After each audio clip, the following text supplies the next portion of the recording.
Kate, thank you very much, and we just can't seem to get enough of you today because Kate and Nikki exhibited at the Archdiocese of Atlanta Eucharistic Congress, and today we share some of the highlights of the event.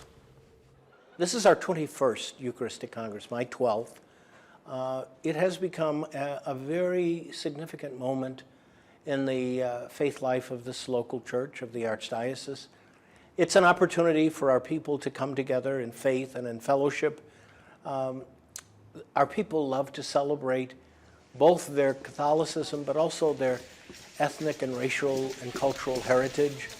So you'll see tomorrow people in native garb and singing songs from their own cultural and national heritage, but celebrating in such a way that it's one church with many different faces, many different loving and gracious faces.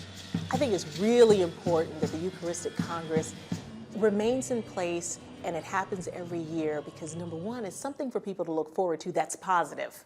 Because there's so much going on in the world. Isn't it nice to know there's an event that is empowering, that is really a gathering of people of faith? You know, this world is rocky. There's a lot going on, and I think faith takes a back seat, or it becomes trendy, but still misunderstood and not personal.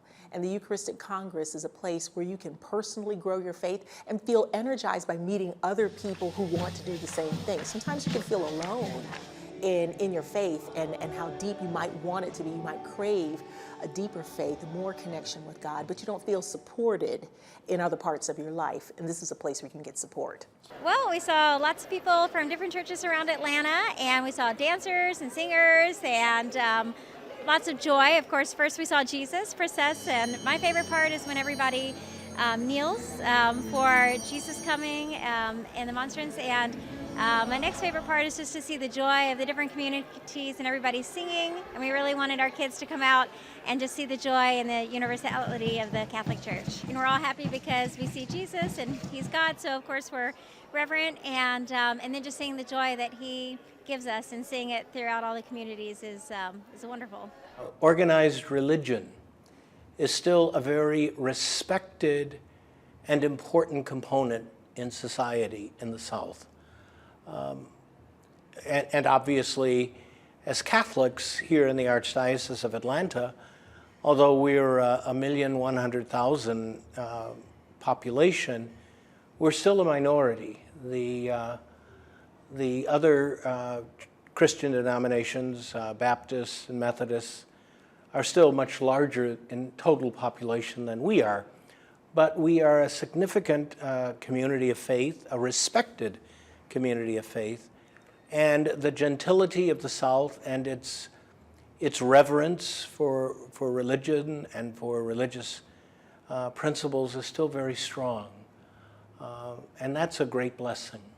In this crazy world, you know, sometimes it's very easy to feel unsupported or like faith isn't popular, faith isn't cool, being Catholic isn't cool.